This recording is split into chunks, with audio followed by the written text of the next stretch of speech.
The first time anyone realized something was wrong in Briarwood Heights was when the birds stopped singing. It was late October, the kind of morning where the fog clung to the ground like a guilty secret. Mrs. Eleanor Finch noticed it while watering her roses at exactly 6:12 a.m. She would later tell police that the silence felt unnatural, as if the neighborhood itself were holding its breath. By noon, the sirens came. Briarwood Heights was the sort of place people moved to because nothing ever happened there. Tree-lined streets, identical mailboxes, lawns trimmed with almost competitive precision. Neighbors waved, but not too much. Privacy was respected. Secrets, however, were not discussed, because, officially, there were none. Detective Marcus Hale arrived at the crime scene at 12:47 p.m., coffee still warm in his hand. He had been with the county police for 17 years, long enough to know that quiet neighborhoods often screamed the loudest once you scratched the surface. The victim was Daniel Mercer, 42 years old, financial consultant, married, 2 children, well-liked, no criminal record, no enemies, at least none that were obvious. Daniel lay at the bottom of the stairs in his own home, neck bent at an impossible angle, eyes open in permanent surprise. Blood had pooled beneath his head, dark and thick against the polished oak floor. "It looks like a fall," Officer Lynn said, crouched nearby. Marcus didn't answer immediately. He stared at the staircase. 12 steps. A solid wooden banister. No broken rails. No obvious signs of struggle. People don't usually crack their skulls like that from a simple fall. Marcus finally said, "Not without help." The medical examiner, Dr. Paula Raines, arrived shortly after. She knelt, examined the body, and frowned. "Cause of death appears to be blunt force trauma," she said. "But there's something else." She pointed to faint bruising on Daniel's upper arms. "Someone grabbed him," she added. Hard, Marcus took a slow breath. So much for accidents. The Mercer household was pristine. Almost too pristine. Daniel's wife, Claire Mercer, sat at the kitchen table, wrapped in a gray cardigan, hands trembling around a mug of untouched tea. She had cried already, enough to redden her eyes, but now she looked hollow, as if grief had drained her completely. "I was upstairs," she said softly, answering Marcus's questions. "In the shower. I heard a loud noise like something breaking. When I came down, he was there." Her voice broke. Marcus nodded sympathetically. "Did Daniel seem upset this morning? Angry? Distracted?" "No," Claire said quickly. Too quickly. "Everything was normal." "Did he argue with anyone recently?" "At work, maybe." She shook her head. "Daniel didn't argue. He hated conflict." Marcus wrote that down. People who hate conflict often leave behind a trail of unresolved problems. The autopsy confirmed what Marcus already suspected. Daniel Mercer had been pushed. The angle of impact, the bruising, the fractured vertebrae, it all pointed to a deliberate shove. Time of death was estimated between 6:00 and 6:20 a.m., which meant Claire's alibi, being in the shower, was possible, but possible didn't mean true. Marcus had learned that early in his career. Briarwood Heights reacted the way it always did, with polite horror and hushed conversations behind closed doors. Neighbors gathered on sidewalks, whispering speculation. News vans parked at the entrance to the subdivision. Suddenly, the place where nothing ever happened was all anyone wanted to talk about. Marcus and his partner, Detective Lena Ortiz, began canvassing the neighborhood. Mrs. Finch, the rose-watering widow, was eager to talk. "I saw Daniel almost every morning," she said. "He jogged at dawn. Very disciplined man." "Did you see him jogging that morning?" Lena asked. Mrs. Finch hesitated. "No, now that you mention it, I didn't." That was the first crack in Daniel Mercer's carefully maintained image.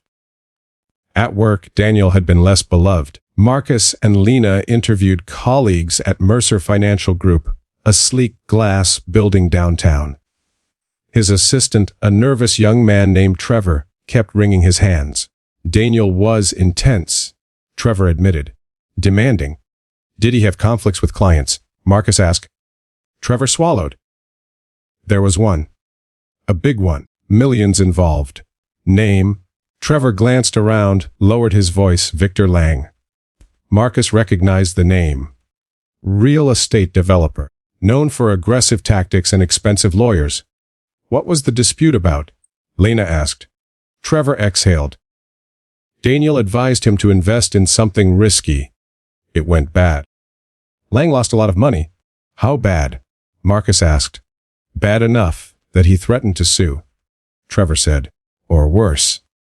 Now they had a motive. But motives were easy. Proof was hard. Victor Lang didn't flinch when Marcus mentioned Daniel Mercer's name. Yes, I heard he died. Lang said calmly, seated behind a massive mahogany desk. Did you see him the morning he died? Marcus asked. Lang smiled thinly. Detective, I was in Chicago. My flight records can prove it. They did.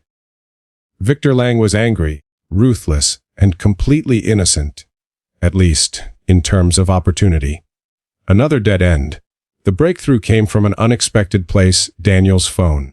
Lena had been going through call logs late one evening when she noticed something odd. Marcus, she said, holding up the screen. Look at this. Repeated calls. Early mornings, late nights. All to the same number, saved under a single letter M. They traced the number. It belonged to Maya Brooks, a local high school English teacher. Unmarried. 34? Lived alone, 10 minutes from the Mercer home. An affair. Marcus felt the familiar mix of satisfaction and dread. Affairs complicated everything. Maya Brooks was nothing like Marcus expected. She was calm, intelligent. Her apartment was cluttered with books and half-graded papers. When Marcus mentioned Daniel, her composure cracked. But not in the way he anticipated. He said he loved me? She whispered. He said he was going to leave his wife. Marcus had heard that line more times than he could count. When was the last time you saw him? Lena asked. 2 nights before he died, Maya said. He came over. We argued. About what? Marcus pressed. He said he couldn't leave. Not yet. He asked me to be patient. Her eyes filled with tears. I told him I was done. Did you go to his house the morning he died? Marcus asked. No, she said firmly. I didn't. Her phone data backed her up. Another suspect cleared. Weeks passed. Media attention grew relentless. Online forums speculated wildly. Briarwood Heights grew tense, suspicious. Claire Mercer remained in the house. That bothered Marcus. Most widows wanted to leave, change scenery, escape memories. Claire stated, she's either stronger than she looks, Lena said one night, or hiding something. Marcus didn't disagree. They re-examined the crime scene photos. Again. And again. That's when Marcus noticed the detail everyone else had missed. The staircase. Specifically, the bottom step. There was a faint scratch along the wood. Thin, shallow, easily overlooked. Lena, Marcus said slowly. What if he wasn't pushed from the top? She frowned. Then where? Marcus zoomed in on the photo. What if the push happened here? He said, pointing to the 3rd step from the bottom. A short fall. Enough to kill him if he hit wrong. Lena's eyes widened. That changes the timeline. And the suspect list. They brought Claire Mercer back in for questioning. This time, Marcus didn't lead with sympathy. Claire, he said evenly, what time did you wake up that morning? She hesitated. Just a second too long. Around 6. And Daniel? He was already awake, she said. He usually was. Did you argue? Marcus asked. No, she replied. We didn't argue. Marcus slid a photo across the table. It was of Claire's phone. Call log. 5:58 a.m. A call to Maya Brooks. Claire's face drained of color. You called your husband's mistress, Marcus said quietly, 2 minutes before he died. Silence. Then tears. He was going to leave me? Claire sobbed. He told me that morning, right there on the stairs. Marcus didn't interrupt. I begged him to stay, she continued. For the kids. For our life. He said it was too late. Her voice dropped to a whisper. I didn't mean to kill him, Claire confessed. Not to murder, but to a push. I just wanted him to stop talking, she said. I pushed him away from me. I thought he'd stumble, maybe sit down. I didn't think. Her hands shook violently. Marcus believed her, not because she was convincing, but because she was ordinary, flawed, human, the kind of person who snapped under pressure. The kind no one suspected. The case closed quietly. No dramatic chase. No courtroom spectacle. Claire Mercer was charged with manslaughter. Briarwood Heights returned to its routines, though the silence felt different now. Thicker. Heavier. Mrs. Finch resumed watering her roses. The birds came back. But Marcus knew something had changed. He stood outside the Mercer house one last time, watching the sun dip behind identical rooftops. Everyone had looked outward, at angry businessmen, secret lovers, shadowy motives. No one had looked at the woman in the kitchen, holding a mug of cold tea, smiling politely at neighbors. No one saw it coming. And that, Marcus knew, was the most dangerous thing of all.